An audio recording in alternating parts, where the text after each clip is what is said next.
Hello everyone, this is Virendra. Welcome to CUET by super kids. Guys, बहुत बहुत स्वागत है आप सभी का सेशन में। जैसा कि हमने अभी तक देखिए बहुत सारे टॉपिक्स कवर कर चुके हैं अर्थमेटिक के। अब उन्हीं का ना देखिए, ये ईयर का लास्ट डे है। सो हम क्या करेंगे, जितना भी हमने पढ़ा हुआ है मैंने हर एक टॉपिक के लगभग कुछ कुछ क्वेश्चंस लिए हैं जो आपके एग्जाम के लिए बहुत इंपॉर्टेंट हो गए, राइट। सो उन क्वेश्चन को हम डिस्कस करेंगे। मैं आपको पूरा प्रॉपर टाइम दूंगा। पहले आपको खुद से क्वेश्चन को सॉल्व करने की कोशिश करनी है, फिर क्या बेस्ट अप्रोच होगा। और मैं साथ ही साथ आपको याद भी दिलाते रहूंगा कि बेटा कैसे मैंने तुम्हें पढ़ाया था और उस टाइम तुम नहीं पढ़ रहे थे, राइट। अगर तुमने पढ़ा होता तो आज तुमसे क्वेश्चन वो बनते। सो उन्हीं को हमें स्टार्ट करना है। आइए शुरू कर लेते, राइट। सारे देखिए, कोई टॉपिक नहीं है, सारे रैंडम टॉपिक्स मैंने कुछ कुछ क्वेश्चंस लिए हैं जो मैं ऑलरेडी आपको कवर करा चुका हूँ, राइट। इससे आपको पता भी चलेगा कि आपको कितना याद है। ठीक, कह सकते हैं एक तरीके से आपका टेस्ट टाइप का हो गया। सो देखें, ये क्वेश्चन परसेंटेज में हमने पढ़ा हुआ था guys. The price of an item is reduce by 20%। किसी आइटम की प्राइस को आप 20% रिड्यूस कर रहे हैं। As a result customer can get 2 kg more of it for rupees 360। Find the original price per kg of the item, right. So आपको बतानी item की पर केजी प्राइस क्या है। याद करो बच्चे, मैंने इस पे बताया था। इस पर टोटल, इस पर बेस्ड ना 5 क्वेश्चन बनते हैं। फर्स्ट क्वेश्चन में जिसमें आपसे परसेंटेज पूछा जाता है कि आप प्राइस को इतना परसेंटेज इंक्रीज करें सो कंजम्पशन कितना डिक्रीज हो जाए। एक तो वो क्वेश्चन बनता है। सेकंड आपसे हो सकता है ओरिजिनल कंजम्पशन पूछे या इनिशियल कंजम्पशन पूछे। थर्ड आपसे पूछता था फाइनल कंजम्पशन क्या होगा। फोर्थ क्वेश्चन आपसे पूछ सकता है ओरिजिनल या इनिशियल प्राइस। फिफ्थ क्वेश्चन आपसे पूछेगा फाइनल प्राइस। सो इतने टाइप के इस पर 20 क्वेश्चन थे। और हमने ये भी पढ़ा था साथ ही साथ बच्चे कि अगर एक्सपेंडिचर कांस्टेंट होता है, when expenditure is constant then price and quantity are inversely proportional. क्या आपको ऐसा कुछ याद है कि एक्सपेंडिचर जब कांस्टेंट होता है तो प्राइस और क्वांटिटी का जो रिलेशन होता है वो क्या होता है, इनवर्सली प्रोपोर्शनल होता है। जैसे अगर प्राइस इंक्रीज हो गई तो क्वांटिटी डिक्रीज करनी पड़ेगी, अगर प्राइस डिक्रीज होती तो क्वांटिटी इंक्रीज करनी पड़ेगी। सो दैट जो एक्सपेंडिचर है डजंट चेंज, एक्सपेंडिचर आपका चेंज नहीं होगा, राइट। सो वही क्वेश्चन है, price of an item reduce कर दिया आपने 20%। मतलब प्राइस बेटा 20% रिड्यूस हो गई। प्राइस 20% रिड्यूस है। इससे रिजल्ट क्या हुआ, कस्टमर कितना एक्स्ट्रा परचेज कर पा रहे हैं। देखिए, प्राइस अगर रिड्यूस हो गई तो आप एक्स्ट्रा आइटम तो है परचेज ही कर पाओगे। कितनी क्वांटिटी आप एक्स्ट्रा परचेज कर पा रहे हो, 2 kg क्वांटिटी आप एक्स्ट्रा परचेज कर पा रहे हो। Of it for rupees 360। कितने रुपीज में बेटा, 360 रुपीज में। मतलब 360 रुपीज में अगर पहले आप एक्स के जी परचेज कर रहे थे आर्टिकल, अब कितना परचेज कर पा रहे हो, उसी 360 रुपीज में एक्स प्लस 2 kg, राइट। मतलब उसी 360 रुपीज में आपका 2 kg इंक्रीज हो गया। यस, इसका मतलब ये हुआ कि एक्सपेंडिचर आपका कांस्टेंट है विच इज 360 रुपीज। ओके, ये एक्सपेंडिचर हो गया 360 रुपीज। डन। एक्सपेंडिचर कांस्टेंट हुआ तो आप देखें बेटा प्राइस का क्या रेशो है। प्राइस को क्या किया है, 20% रिड्यूस किया है। 20% की फ्रैक्शन वैल्यू क्या होती है, 20% की फ्रैक्शन वैल्यू बनती है 1/5। यस, 20% की फ्रैक्शन वैल्यू क्या होती है, 1/5, राइट। सो आप कहेंगे सर प्राइस की बात अगर आप कर देंगे सो प्राइस का रेशो हो जाएगा 5 से 4 होगा। 5 to 4 होगा प्राइस का रेशो, बिकॉज प्राइस डिक्रीज हुई है, ड्रॉप हुआ है प्राइस। सो प्राइस 5 से 4 हो गया।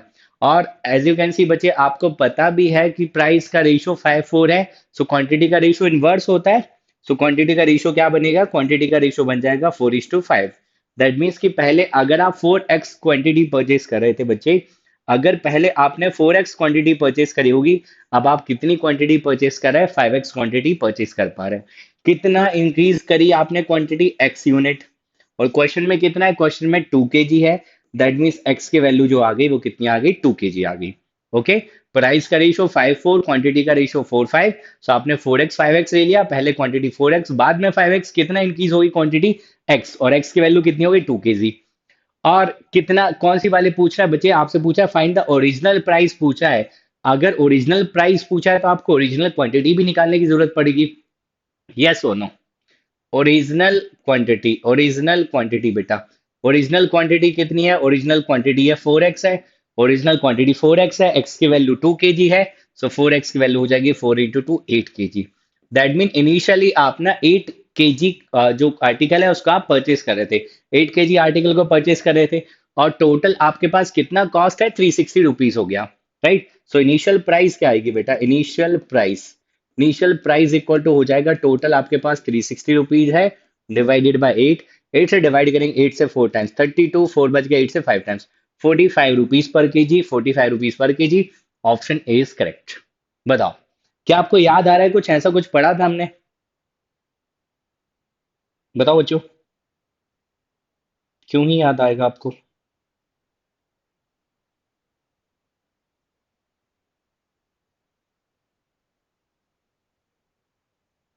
क्लियर है बात? देखिए, आपसे इनिशियल प्राइस की जगह पे बच्चे आपसे न्यू वाली प्राइस भी पूछ सकता है, या पूछ सकता है आपसे रिड्यूस्ड प्राइस, है ना? रिड्यूस प्राइस भी बता सकते हैं। रिड्यूस प्राइस या न्यू प्राइस के लिए आपको क्या करना पड़ेगा? न्यू कंजम्पशन निकालना पड़ेगा। 5x है, सो 5 into 2 कितना होगा बताइए?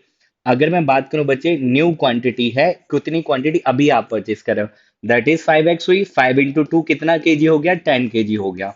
राइट, ये तो न्यू क्वांटिटी होगी। अब आपको चाहिए सर न्यू प्राइस चाहिए, कि न्यू प्राइस कितना है?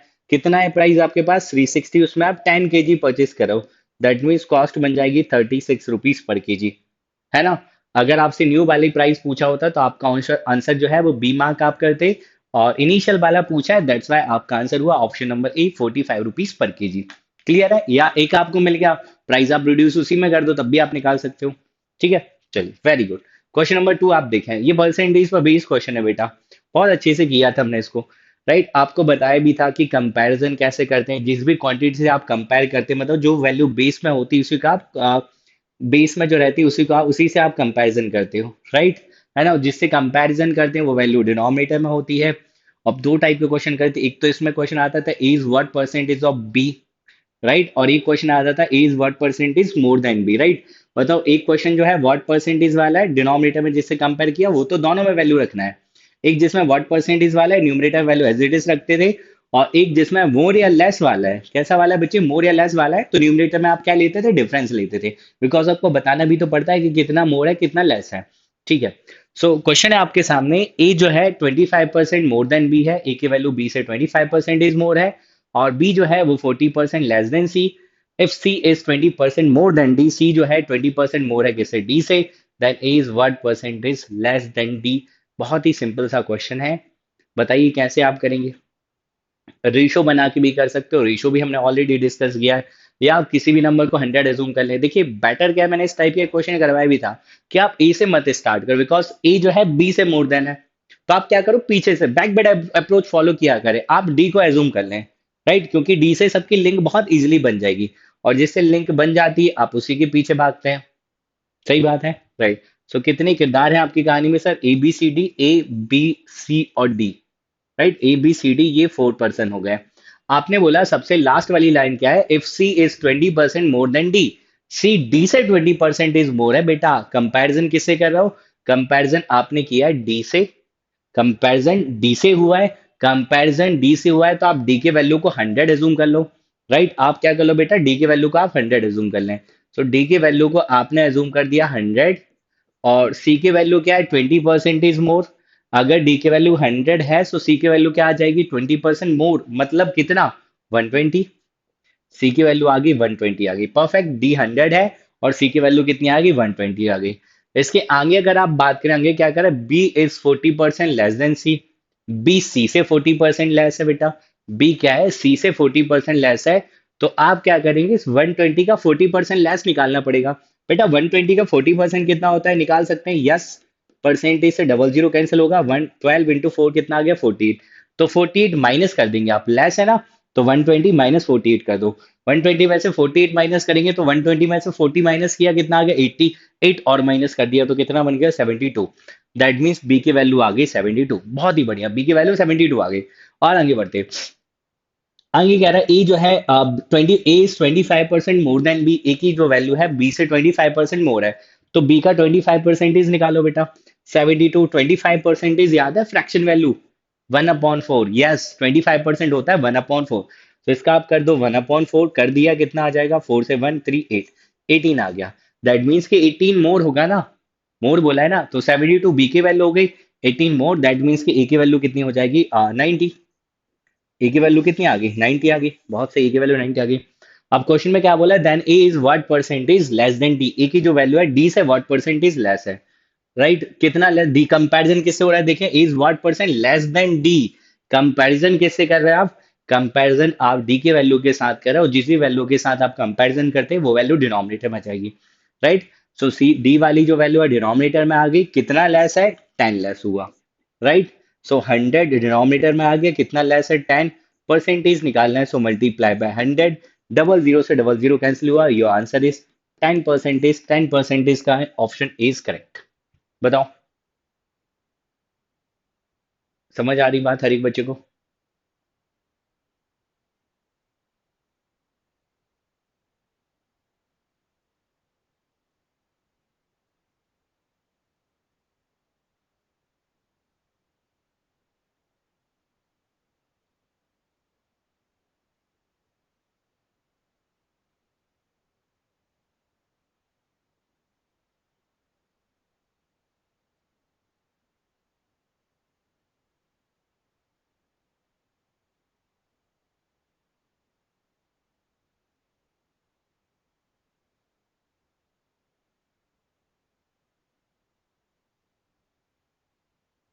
ओके, नेक्स्ट क्वेश्चन ले लें बच्चे।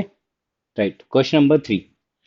The average of four consecutive even number is 15, the second highest number is. अब मैं आपको एवरेज की ना पूरी कहानी सुना देता हूँ, जो भी हमने पढ़ा हुआ है, राइट। है ना, 2 मिनट है ना, कह सकते हो एवरेज का मैं आपको 40 सुना दे रहा हूँ, इससे सब सारी चीजें क्लियर हो जाएगी, ध्यान लगा के सुनना बस आप, तुम है ना। तो एवरेज का मतलब क्या था, बेसिकली एवरेज का मतलब था इक्वली रिडिस्ट्रीब्यूशन ऑफ ऑब्जेक्ट। जब आप सारे ऑब्जेक्ट का इक्वली रिडिस्ट्रीब्यूशन करते हैं, उसको आप क्या बोल देते हो, वो आपका एवरेज हुआ, राइट। एवरेज कैसे निकलता है बेटा, एवरेज निकलता है जब आप सम ऑफ ऑब्जर्वेशन को डिवाइड करते हैं नंबर ऑफ ऑब्जर्वेशन पे, तो निकल आता है क्या, एवरेज निकल आता है, right. Sum of observation divided by number of observation. इसके बाद आपको याद है मैंने आपको सिखाया था कि फर्स्ट एंड नेचुरल नंबर्स का सम क्या होता है, क्या होता है, याद करो, 1 to n, 1 + 2 + 3 + 4 एन तक अगर आप निकालो, क्या होता है, n × n+1 डिवाइडेड बाई 2। ये सम ऑफ एन नेचुरल नंबर्स है। मैं लिखते चलता हूँ, हो सकता है आपको ना याद हो बच्चे। 1 + 2 + 3 + 4, अगर आप ऐसे एन तक टर्म्स ले लेते हो, तो उनके नेचुरल नंबर्स के सम का फॉर्मूला क्या होता है, n × n+1 डिवाइडेड बाई 2। ये तो सम हो गया बेटा। मैंने बोला हमें एवरेज पढ़ा है, तो एवरेज निकालने की जरूरत लगी, एवरेज के लिए आप क्या करोगे, ये तो सम हो गया divided by number of terms, N से एन कैंसिल हो गया, तो इनका एवरेज कितना था, n + 1/2। दैट मीन्स अगर मैं आपसे कहता हूँ कि 100 नेचुरल नंबर्स का एवरेज क्या होगा, आपका आंसर आएगा 100 + 1, 101 डिवाइडेड बाई 2। साथ ही साथ बच्चे नोट्स भी रिवाइज करते चलो, क्या सब कुछ क्लियर हो जाएगा आपको। इसके बाद फिर मैंने आपको बताया था कि अगर आपके पास odd terms, even even terms है, राइट, स्टार्टिंग की इवन टर्म्स है, उनका एवरेज कितना होता है, याद आ रहा है बच्चे, इवन टर्म्स का एवरेज n + 1 होता है। अगर 15 इवन नंबर्स हैं तो उनका एवरेज कितना होगा, 15 इवन नंबर्स हैं तो उनका एवरेज हो जाएगा 15 + 1 मतलब 16 हो जाएगा। लेकिन ऑड के केस में याद करो बच्चे, ऑड के केस में जितने टर्म्स होंगी एवरेज भी उतना ही होगा। सपोज अगर 30 ऑड नंबर्स है तो एवरेज भी कितना आएगा, 30 आएगा। फिर मैंने तुमको 4 सीरीज बताई थी, कौन कौन सी, consecutive numbers, consecutive even numbers, consecutive odd numbers, या फिर कोई एपी होती थी, राइट। सो एवरेज क्या होता था, average is always middle number.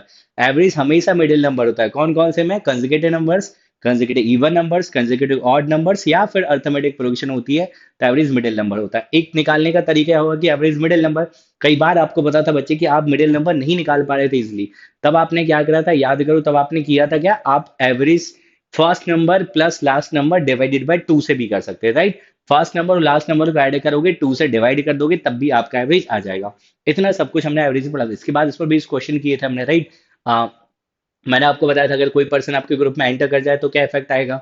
आपको पता है अगर एवरेज वाले 50 बंदे चले जाएं, 50 बंदे आपके ग्रुप में एंटर कर जाएं, एवरेज पे कोई इफेक्ट नहीं आने वाला, राइट। अगर एवरेज से एक्स्ट्रा वाला पर्सन आपके ग्रुप में एंटर करता है, तो आपका प्रॉफिट होगा मतलब आपका एवरेज इंक्रीज हो जाएगा, अगर जाएगा तो डिक्रीज हो जाएगा, राइट। ये बात पता थी। और एवरेज में जो डिस्ट्रीब्यूशन होता है वो सभी को इक्वली करते हैं, मतलब जितने का भी डिफरेंस होगा उनको आप क्या करते हो, सभी में इक्वली डिवाइड करते हो। ठीक है, अब इस क्वेश्चन पे आ जाते हैं। क्वेश्चन में बोला गया है दोस्त कि the average of four consecutive even number से उनका कितना एवरेज है, 15 है। हाईएस्ट नंबर पूछा है, स्मॉलेस्ट पूछ सकता था, लार्जेस्ट पूछ सकता है, कुछ भी पूछ सकता है, हर एक चीज मैंने आपको बताई थी। फर्स्ट अप्रोच मैंने आपको सिखाया था कि आप नंबर को बेटा एक्स से जूम कर लें, एक्स जूम कर लिया, तो आप बताइए नेक्स्ट नंबर क्या हो जाएगा, x + 2। उसके बाद नेक्स्ट नंबर क्या आ जाएगा, x + 4। उसके बाद नेक्स्ट नंबर क्या आ जाएगा, x + 6। राइट, 4 नंबर्स है ना, ऐसे ही निकालोगे x, बिकॉज इवन नंबर या ऑड नंबर्स उनके बीच में गैप कितने का आता है, 2 का आता है। कंसेक्यूटिव्स होते तो आप x, x + 1, x + 2, x + 4 लिखते, ऑड होते तब भी यही करना था। ऐसा मत कर देना ऑड है तो 135, नहीं बेटा। इवन नंबर्स हो या ऑड नंबर्स हो, ऑलवेज गैप जो आता है वो कितने का रहता है, 2 का ही रहता है। सो अगर फर्स्ट नंबर एक्स एज्यूम करा है, नेक्स्ट आ जाएगा x+2, x+4, x+6, largest number x+6, second highest x+4 है जिसकी वैल्यू आपको फाइंड आउट करनी है। एवरेज दे रखा है कितना, 15। एवरेज निकालने के लिए क्या करोगे, सम कर दोगे इनका। सम कर दिया, सम डिवाइडेड बाय हो गया नंबर ऑफ टर्म्स। एक्स कितनी बार है, 1 2 3 4 टाइम्स, 4x हुआ। ये हो गया 2+4 6, 6+6 कितना हो गया, 12, डिवाइडेड बाय 4 था, इक्वली ये कितना है, 15 है, 15 × 4 60 हो गया, राइट। 60 से अगर मैं माइनस कर दूं 12 को, सो 15 × 4 आ गया 60, और 60 में से 12 माइनस कर दोगे कितना आ जाएगा, 48, राइट। सो 4x की वैल्यू कितनी आ गई, 48, x इक्वल टू कितना बना, 12। एक्स की वैल्यू 12। अगर स्मॉलेस्ट नंबर पूछा जाता ना मेरे भाई, स्मॉलेस्ट नंबर पूछा जाता है तो स्मॉलेस्ट नंबर पूछा जाता, आपका आंसर कितना आ जाता, 12 आ जाता। आपसे सेकंड हाईएस्ट पूछा है, और सेकंड हाईएस्ट कितना है, x+4, सो 12+4, आपका आंसर कितना बन जाएगा, 16 बन जाएगा। याद करो बच्चे, मैंने आपको वो भी बताया था, अगर आप एक नेक्स्ट टर्म को ऐड कर देते हो तो एवरेज कितना इंक्रीज होता है, जितना टर्म्स के बीच में गैप होता है उससे हाफ इंक्रीज होता है। सपोज दैट अगर कंसेक्यूटिव नंबर से अगर आप एक टर्म को इंक्लूड करते हो, सो एवरेज 1 का हाफ 0.5 इंक्रीज होगा। अगर 2 का गैप है तो 1 इंक्रीज होगा। टर्म्स के बीच में 4 का गैप है तो एवरेज कितना इंक्रीज हो जाएगा, 2 इंक्रीज हो जाएगा। ऐसा सब कुछ हमने पढ़ रखा है बहुत शांति से। अब इसी को करने के बेटा आपको एक और अप्रोच भी बताई थी, देखें वो क्या अप्रोच है वो भी जरा समझ लो। मैंने आपको बताया था 4 कंसेक्यूटिव नंबर है तो आपने 4 बना ली, 1 2 3 4। एवरेज आपको पता है सेकंड और थर्ड नंबर के मिडिल में होगा, यस और नो।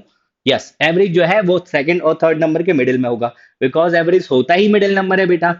और मिडिल नंबर क्या है, 15 है, दैट मीन्स यहाँ पर नंबर आ गया 15। अब मुझे बताओ 15 कौन कौन से नंबर के मिडिल में आता है, तो आपका जवाब होगा सर 15 मिडिल में आता है 14 के और 16 के। यस, 14 से पहले कौन सा नंबर आता है, 12।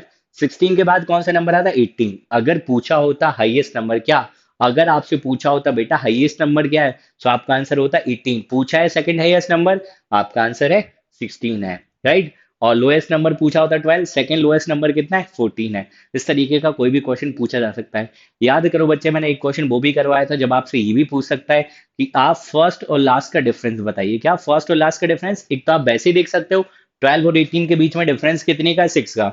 एक तो ये तरीका हो गया। एक और मैंने आपको सिखाया था कि सर एक एक और मेथड होता है इसको निकालने का। वो क्या होता है, आप सबसे पहले देखें नंबर ऑफ टर्म्स कितनी है। सो नंबर ऑफ टर्म्स कितनी आ गई बेटा, 4 आ गई। नंबर ऑफ टर्म्स 4 है तो आप देखें गैप कितने आ जाएंगे।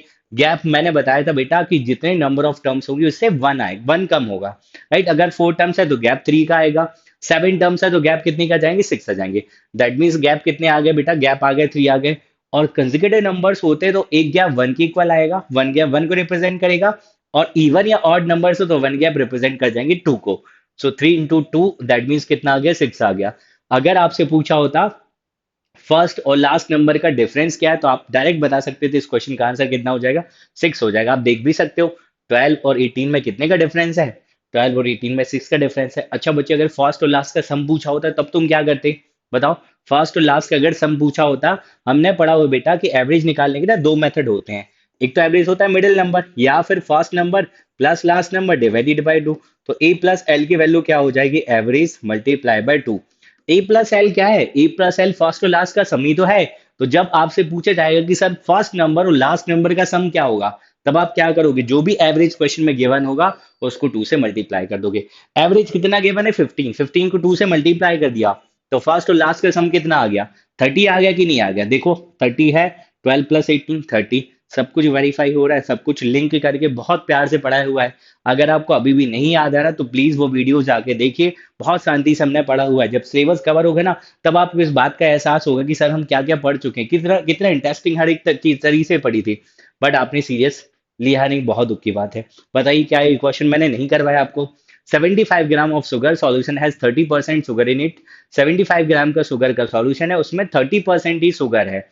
Then the quantity of sugar that should be added, कितनी क्वांटिटी ऐड करनी चाहिए, so solution to make the quantity of sugar 70% in the solution. मैंने बताया था बेटा कि आप जो क्वांटिटी जितनी ऐड करोगे सर वही क्वांटिटी चेंज होगी। अगर आप किसी भी चीज को ऐड नहीं कर रहे हो, जैसे अगर मिल्क और वाटर का सॉल्यूशन है, अगर आप वाटर मिला ही नहीं रहे हो तो वाटर चेंज कैसे हो जाएगा, कांस्टेंट रहेगा वाटर, राइट। जो भी चीज आप ऐड करोगे सर वही क्वांटिटी चेंज हो जाएगी। जो चीज आप नहीं ऐड करेंगे ना वो क्वांटिटी चेंज नहीं होगी। Please take your time, question number 4 को सॉल्व करिए और बताइए मुझे इसका आंसर क्या होगा।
देखिए शुगर तो चेंज हो रही है ना बेटा, बिकॉज शुगर को आप ऐड कर रहे हो।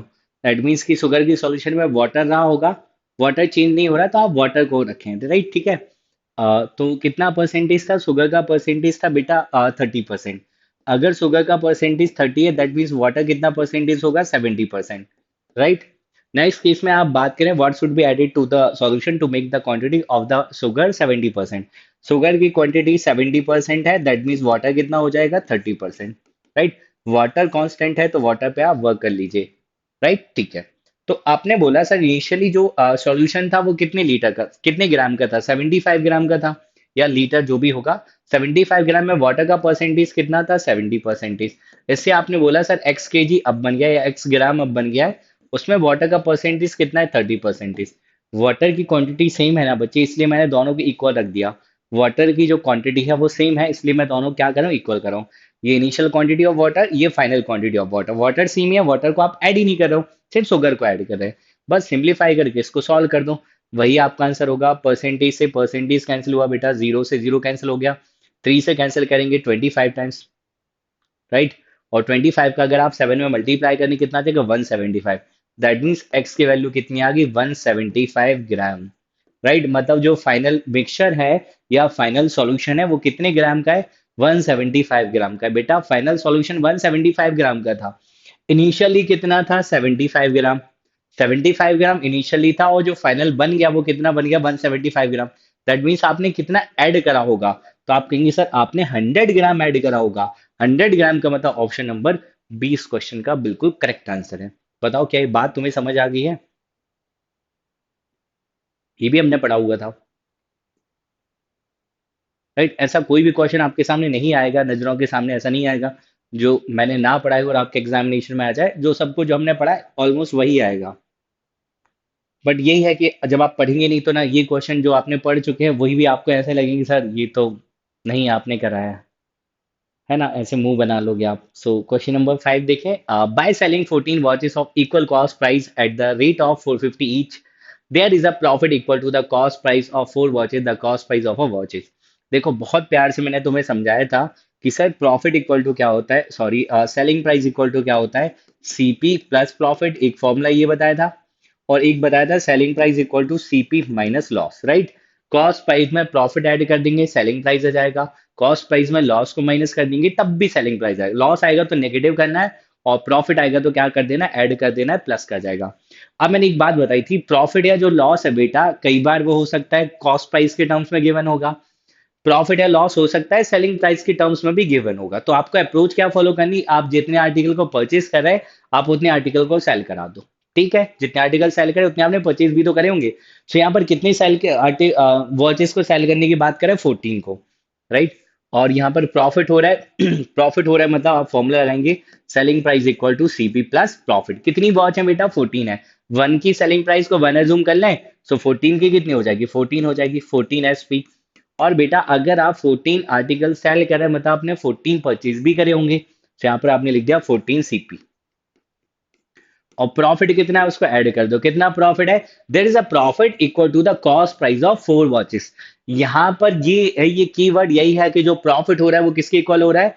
Cost price of 4 watch, right. 4 article के कॉस्ट प्राइस के इक्वल प्रॉफिट हो रहा है। कई बार ये सेलिंग प्राइस के इक्वल भी हो सकता है, इस बात पर डिपेंड करेगा वो। इस क्वेश्चन में दिया है कि सेलिंग प्राइस के इक्वल कॉस्ट प्राइस के इक्वल प्रॉफिट है, तो आपने लिख दिया 4 के सीपी के इक्वल हो गया प्रॉफिट। डन। सेलिंग प्राइस के इक्वल होता तो आप सेलिंग प्राइस लिख देते। ऐड कर देंगे 14 सीपी, 4 सीपी कितना बन गया? 18 सीपी। और इक्वल टू कितना है? 14 आर्टिकल का सेलिंग प्राइस। अब अगर प्रॉफिट या लॉस परसेंटेज पूछेगा बेटा, प्रॉफिट या लॉस परसेंटेज पूछेगा, तो प्रॉफिट परसेंट या लॉस परसेंट हम बहुत इजीली बता सकते हैं। अगर हमें क्या पता हो, अगर हमें सीपीएसपी का रेशियो पता हो, ये आपको यहाँ से सीपीएसपी का रेशियो मिल जाएगा, तो आप प्रॉफिट परसेंटेज लॉस परसेंटेज भी निकाल सकते हो। इस टाइप का क्वेश्चन भी हमने डिस्कस किया था। बट इस क्वेश्चन में क्या पूछा है आपको ना, 14 आर्टिकल का सेलिंग प्राइस गिवन है कितना? 450। तो आप 14 आर्टिकल के सेलिंग प्राइस की वैल्यू पुट कर दें, 14 आर्टिकल के सेलिंग प्राइस की वैल्यू पुट कर दो कितना? 450, राइट। और इक्वल टू कितना? 18 आर्टिकल का सीपी है। आपसे वन वॉच का पूछा है तो 18 से डिवाइड कर देंगे, 18 से 2 टाइम्स 36, 9 बच जाएगा। 18 से 5 टाइम्स 25। कुछ गड़बड़ है? ऑप्शन में कुछ गड़बड़ है, राइट।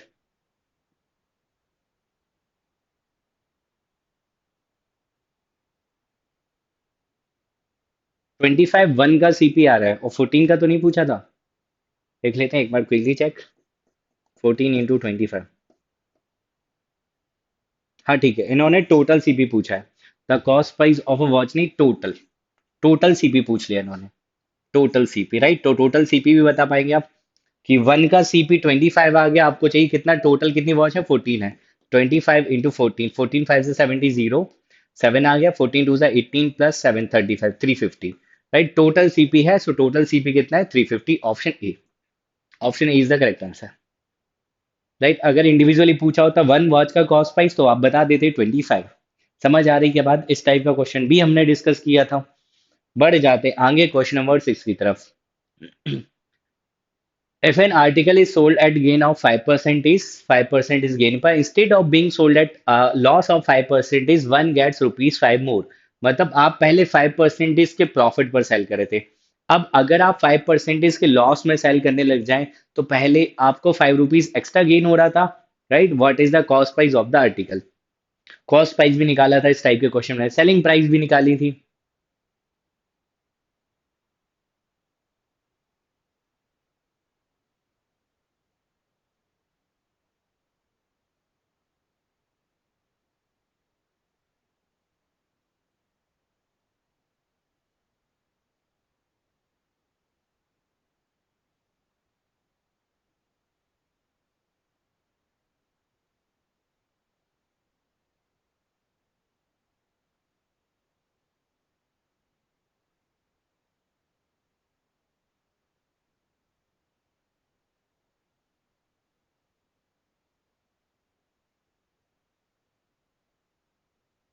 बताइए। आप सीपी को 100 एज्यूम कर लें बेटा। सीपी को 100x आपने एज्यूम करा, पहले आप 5% के गेन में सेल कर रहे थे। 5% गेन का मतलब क्या हुआ, सेलिंग प्राइस आपकी थी 105x। Right, 100x cost price और 5% की गेन में अगर आप सेल करो। देखिए सेलिंग प्राइस क्या होता है, जब आप कॉस्ट प्राइस में प्रॉफिट ऐड करते हैं वही सेलिंग प्राइस होता है। कॉस्ट प्राइस 100, 5% का प्रॉफिट, सेलिंग प्राइस आ गई 105x। इसके बाद sold at a loss of 5%, 5% के लॉस में अगर आपने सेल किया, तो 100x कॉस्ट प्राइस है, 5% का लॉस, मतलब सेलिंग प्राइस कितनी बन गई, 95x। सेलिंग प्राइस हो गई 95x हो गई। सेलिंग प्राइस 95x है, आप बताइए पहले कितना एक्स्ट्रा मिल रहा था आपको, 10x। 10x मिल रहा था, और क्वेश्चन में कितना था, 5 रुपीज मोर, दैट मीन्स कि 10x की वैल्यू कितनी है, 5 रुपीज है। 10x इक्वल टू हो गया 5 रुपीज। पूछा क्या आपसे, कॉस्ट प्राइस पूछा है बच्चे, और कॉस्ट प्राइस कितना, 100x है ना। बताओ कॉस्ट प्राइस कितना है, सीपी 100x है आपका। सीपी 100x है और 10x की वैल्यू 5 है। तो आप बताओ फिर 100x की वैल्यू क्या हो जाएगी यार, 10 से मल्टीप्लाई तो करना है, 50 रुपीज। सही बात है ना। सो सेलिंग प्राइस कितनी, सॉरी कॉस्ट प्राइस कितनी आ गई, 50 rupees is the answer. Right, मैंने बताया भी था इस टाइप क्वेश्चन में हो सकता है कॉस्ट प्राइस पूछे। कई बार हो सकता है किसी और प्रॉफिट परसेंटेज पे आपसे सेलिंग प्राइस भी पूछ सकता है, या लॉस परसेंटेज पे भी आपको सेलिंग प्राइस भी पूछ सकता है। उस टाइप का क्वेश्चन भी हो सकता है, वो भी हमने डिस्कस किया था। समझ आई बात। इस पर मैं वो क्वेश्चन भी कहा था 10% गेन। फिर आप अगर कुछ लेस में परचेज कराते थे, कुछ एक्स्ट्रा में आप सेल करते थे। आई होप आप रिलेट कर पा रहे होंगे, अगर आपने पूरी पूरी क्लासेस जो है वो प्रॉपर आपने देखी हैं तो। ठीक है, देखें बच्चे, इस टाइप का क्वेश्चन मिक्सचर्स में हमने किया था। Two equal vessels are filled with the mixtures of water and milk. Water and milk का रेशियो क्या है, 3:4 एंड 5:3। फर्स्ट में और सेकंड में, राइट, टू वेजल्स हो गए। If the mixtures are poured into a third vessel, आपने इनको मिला दिया, राइट। फर्स्ट में कुछ होगा, सेकंड में कुछ होगा, आपने इन दोनों को मिला दिया थर्ड में। The ratio of water and milk in the third vessel will be, right. ठीक है, देखिए इक्वल वेजल है, इक्वल है मतलब उनकी कैपेसिटी क्या है बेटा, कैपेसिटी सेम है। ये कीवर्ड्स याद रखना है, मैंने वो भी करवाया था, कैपेसिटी सेम हो तब कैसे करना है, कैपेसिटी डिफरेंट डिफरेंट हो तब कैसे करना है, और किस रेशो में मिक्स करना है, इस पर भी 3 क्वेश्चंस आते थे। फर्स्ट, इक्वल कैपेसिटी मिक्स करना है। सेकंड हो सकता है 2:3, 3:4, 4:5, अलग अलग कैपेसिटी में मिक्स कर दे। थर्ड आपको फाइनल रेशो देगा और आपसे पूछेगा आपने इनको किस रेशो में मिक्स करा। सो टोटल 3 टाइप्स के क्वेश्चन बनते हैं इस पर बेस्ड।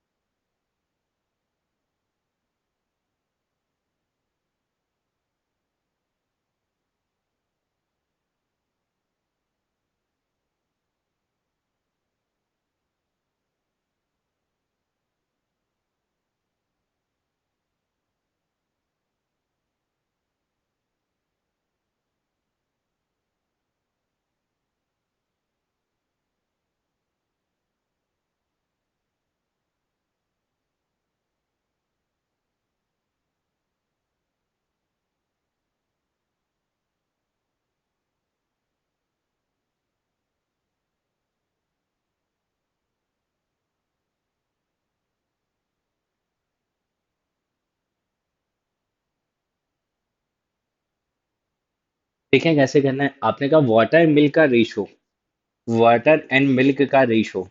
फर्स्ट वेजल में कितना है? फर्स्ट वेजल में है 3:4, सेकंड में 5:3। 3:4 और सेकंड में कितना है बेटा? सेकंड में है रेशो है 5:3 का। आपको दोनों की कैपेसिटी को इक्वल करना है, दोनों इक्वल कैपेसिटी है। पहले चेक तो कर लेते हैं कि यार फर्स्ट वाले की टोटल क्वांटिटी क्या है और सेकंड वाले की टोटल क्वांटिटी क्या है। फर्स्ट की टोटल क्वांटिटी क्या है? 3 + 4 7, और सेकंड वाले की टोटल क्वांटिटी क्या है? 5 + 3 8 है। आप अभी तो इक्वल नहीं है, लेकिन आप क्या चाह रहे हैं कि ये इक्वल हो जाए, राइट? आप यही चाहते हैं ना कि इक्वल हो जाए। इक्वल करने के लिए क्या करोगे? इंटरचेंज करके मल्टीप्लाई कर दो। फर्स्ट को मल्टीप्लाई कर दो 8 से और सेकंड को मल्टीप्लाई कर दो 7 से, सो दैट कि इक्वल हो जाए। इक्वल करने के बाद मल्टीप्लाई करें 8 × 3 24, 8 × 4 कितना आ गया? 32, 7 × 5 35, 7 × 3 कितना हो गया? 21। बस ऐड कर दो। 5 + 4 9, 3 + 2 5, 2 + 1 3, 3 + 2 5, 59 रेशो 53। पूछा क्या आपसे? आपसे पूछा है water milk 59 30 53। Option D is correct. C मत मार्क कर देना, वाटर मिल्क का है 59:53 इज द करेक्ट आंसर। समझ आई बात? इक्वल कैपेसिटी की अगर हो तो आप सबसे पहले इनकी कैपेसिटी को इक्वल करें मल्टीप्लाई करके। मल्टीप्लाई करने के बाद जो भी बचेगा उनको ऐड कर दो। मैंने वो क्वेश्चन में करवाया था जिसमें कैपेसिटी, अच्छा इसी क्वेश्चन में ऐसा होता कि इनको 1:2 के रेशो मिक्स करना, तब भी आप यहां तक तो करती। 8 और 7 से मल्टीप्लाई, किसी भी रेशो को किसी भी रेशो में कन्वर्ट करना हो, सबसे पहले आप उसको इक्वल तो करते ही करते हो। उसके बाद अगर इसको 1:2 में कन्वर्ट करना होता तो फर्स्ट को 1 से मल्टीप्लाई करते, सेकंड को 2 से मल्टीप्लाई करते, राइट? इस टाइप से आप क्वेश्चन सॉल्व करना था। बहुत ही सही। नेक्स्ट देखें बच्चे, अद्भुत ही जा रहे हैं आप तो। If there is a reduction in the number of workers, ratio में हमने क्वेश्चन देखा था, in a factory in the ratio 15:11, आपने क्या करा? वर्कर्स को रिडक्शन कर दिया 15:11 के रेशियो में। And an increment in their wages, आपने वेजेस में इंक्रीमेंट कर दिया कितने रेशियो में? 22:25 के रेशियो में। Then the ratio by which the total wages of the worker should be decreased. बताओ। टोटल वेजेस कितना डिक्रीज हो रहा है, रेशियो में ही पूछ रहे हैं ये तो, बाकी तो कुछ और पूछे ही नहीं है। याद करो मैंने सिनेमा टिकट वाला करवाया था, टिकट की सेल इंक्रीज होती है, राइट? और प्राइस, तो प्राइस और सेल का मल्टीप्लाई कर देते थे, टोटल रेवेन्यू आता था। ऐसे ही तो यहाँ भी होगा ना कि जितने वर्कर्स हैं और जितना वेजेस है पर डे का, आप उनका प्रोडक्ट करोगे तो वही टोटल वेजेस बनेगा, राइट? तो आप देखें वर्कर्स की बात करें बच्चे, वर्कर्स जो है, नंबर ऑफ वर्कर्स हैं, उसको किस रेशो में आपने रिड्यूस करा है? 15:11 के रेशो में। 15:11 के रेशियो में आपने क्या कर दिया बेटा? रिड्यूस कर दिया। अब बात करें इनका पर डे का wages, right? Per day wages, per day का वेजेस कितना है? पर डे का वेजेस किस रेशियो में इंक्रीज कर दिया? 22:25 के रेशियो में आपने इंक्रीज कर दिया। अब मुझे बताया टोटल वेजेस के लिए क्या करना पड़ेगा? टोटल वेजेस के लिए आपको इनको ऐड ही तो करना पड़ेगा, मल्टीप्लाई करना पड़ेगा, राइट? इनका मल्टीप्लाई कर दो, वही टोटल वेजेस होगा। तो ये बन गया 15 × 22, और ये आपका बन गया 11 × 25। इन्हीं का रेशियो निकालना है, तो मैं मल्टीप्लाई नहीं करता हूँ, कुछ कॉमन होगा तो कैंसिल आउट हो ही जाएगा ना। देखो 15 × 22, इतनी मेहनत ही आप क्यों करें? 11 × 25, देखिए बहुत प्यार से 11 से कैंसिल हो जाएगा 2 टाइम्स, 5 से 3 टाइम्स और 5 से 5 टाइम्स। 3 × 2 = 6, रेशियो 5, 6:5 नहीं दिख रहा है? Yes, option A is correct. बहुत ध्यान से सवाल करिएगा बच्चे। ऑप्शन दिख रहा है कितनी क्लोज हैं? 6 5 5 6। आप कंफ्यूज हो जाएंगे कब 6 से 5, 5 से 6 हो जाएगा। तो बहुत ध्यान से बहुत केयरफुली क्वेश्चन को करना है ना? पूरा मन जो है बिल्कुल शांत होना चाहिए जब आप क्वेश्चन सॉल्व कर रहे हो, पढ़ाई कर रहे हो। किसी और चीज का, किसी और व्यक्ति का ख्याल जो है आपके मन में आना ही नहीं चाहिए जब आप पढ़ाई कर रहे हो तो, राइट? बाद में कर लो, क्या दिक्कत है? कोई भगा थोड़ी जा रहा है। ठीक है। Successive discount, if two successive discount of 10 percentage and 5 percentage are given, then what will be the net discount percentage? बताओ बच्चों कितना आ जाएगा डिस्काउंट? ये तो अभी अभी हमने कवर करा है, लास्ट क्लास में कवर करा है सक्सेसिव डिस्काउंट। ये तो पूरी पूरी उम्मीद है कि आप सभी से बनता होगा। 10% और 5% के सक्सेस डिस्काउंट दे रहे हैं। एक आपने वो तीन मेथड बताई थी, एक डायरेक्ट आप 100 करके कर सकते हो, एक एबी वाला मेथड मैंने बताया था, और थर्ड मैंने एक रेशो वाला मेथड बताया था, राइट? ठीक है। और रेशो मेथड से हर एक क्वेश्चन सॉल्व हो रहा था, तो इसको भी हम रेशो से ही बता देते हैं। 10% फ्रैक्शन वैल्यू आपने लिखी 1/10, और एक और वैल्यू क्या है? 5% जो कितना होता है? 1/20, राइट? जब भी आप डिस्काउंट देते हैं तो आपको पता है मार्क्ड प्राइस और सेलिंग प्राइस का रेशो आता है। मार्क्ड प्राइस और सेलिंग प्राइस का रेशो आता है। मार्क्ड प्राइस कितनी है बेटा, 10, 1 का डिस्काउंट दिया, सेलिंग प्राइस आ गई 9। मार्क प्राइस 10, 1 का डिस्काउंट, सेलिंग प्राइस आ गई 9 आ गई। फिर से देखो, मार्क्ड प्राइस कितनी है, 20, 1 का डिस्काउंट है, सेलिंग प्राइस आ गई 19 आ गई। ओके। इसके बाद क्या कर दो आप, इनका प्रोडक्ट कर दो, इनका मल्टीप्लाई कर दो। 20 into 10, दिस इज 200। 9 into 9 कितना आ गया, 171। बताओ, 171 आ गया। अब 200 रुपीज क्या है, 200 रुपीज मार्क प्राइस है। 171 क्या है, 171 जो है वो सेलिंग प्राइस हो गई। राइट, तो डिस्काउंट कितने का मिल गया आपको, डिस्काउंट मिल गया 39 का। यस और नो, 39 का मिल गया डिस्काउंट। और डिस्काउंट जो होता है, देखिए प्रॉफिट लॉस जैसे कॉस्ट प्राइस पर कैलकुलेट होता है, वैसे डिस्काउंट जो होता है वो always calculated on the marked price. Right. So discount कितने का, 39 का इज गिवन। और कितना mark price, 200 multiply by 100, percentage निकालने के लिए 100 से मल्टीप्लाई करनी पड़ता है। Double zero cancel, 39 two. So आ गया 19। कुछ गड़बड़ है शायद, 19.5 आना था। सॉरी, 29 ना, माफ कीजिएगा, नॉट 39, दिस 29। 29 आ गया। Okay. So 29 by 200 multiply by 100। So double zero, ये आ जाएगा 14.5 परसेंटेज। 14.5 परसेंटेज कौन सा ऑप्शन है, ऑप्शन सी करेक्ट। बताइए, मजा आया, कर पाया फिर एक क्वेश्चन को। अब आप खुद से देखो कि आपसे कितने क्वेश्चन बने हैं, कितने कर पाए हो, एक बार मुझे लिख के बता दो कितने बने हैं और कितनी ईमानदारी से। मैंने नहीं पढ़ा है, जो ऐसा लग रहा है कि मैंने नहीं पढ़ा है और आपको बता दिया गया, ऐसा तो कुछ नहीं है ना। सबको जो पढ़ा है वो उसी में से क्वेश्चन थे। ठीक है। ओके। और अगर अभी भी आप सीरियस नहीं हो तो गाइज प्लीज अभी भी सीरियस हो जाइए, कुछ नहीं बिगड़ा है। अभी भी टाइम है आपके एग्जाम में। सो प्लीज बहुत अच्छे से फोकस होके इस साल तो एटलीस्ट बहुत बेहतरीन तरीके से, राइट। 2020 में जो आ गया जो चलेगा उसको भूल जाओ, राइट। कौन जीवन में आया था चले गया, उसको सबको भूल जाओ। 2023 में अब आप सीरियसली पढ़ाई करो। आपको आपका ड्रीम कॉलेज जरूर मिलेगा अगर आप सीरियस है तो, राइट। क्योंकि मेहनत जो है बेटा वो कभी बर्बाद नहीं जाती, आपको कुछ ना कुछ अच्छा दे के जरूर जाएगी। राइट। सो इसलिए पढ़ते रहो, मेरी तरफ से बहुत बहुत शुभकामनाएं आप सभी को। राइट। और अगर आप सीयूटी की प्रिपरेशन कर ही रहे हैं तो और आप चाहते हैं कुछ भी अगर स्टडी मटेरियल है, और अगर आप चैनल पर नए हैं बच्चे तो आपको अगर नहीं पता है तो मैं बता दूं कि जो आप देख रहे होंगे चैट बॉक्स में एक लिंक होगी, साथ ही साथ आप देख रहे होंगे, अगर चैट बॉक्स में नहीं दिख पा रही तो आप डिस्क्रिप्शन में लिंक देख सकते हो, वहां से जाके एक लिंक मिलेगी। वहां से जाके आपको कुछ भी स्टडी मटेरियल, कुछ भी पीडीएफ अगर आपको लगेगी, फ्री ऑफ कॉस्ट आप डाउनलोड कर सकते हो। और अगर आप बेटा चैनल पर नए हैं तो प्लीज चैनल को सब्सक्राइब करेंगे, वीडियो को लाइक जरूर करना है, शेयर करना है। Okay. Thank you so much, I hope आपको सेशन बहुत पसंद आया होगा। मिलेंगे फिर नेक्स्ट वीडियो में। Thank you so much, bye bye.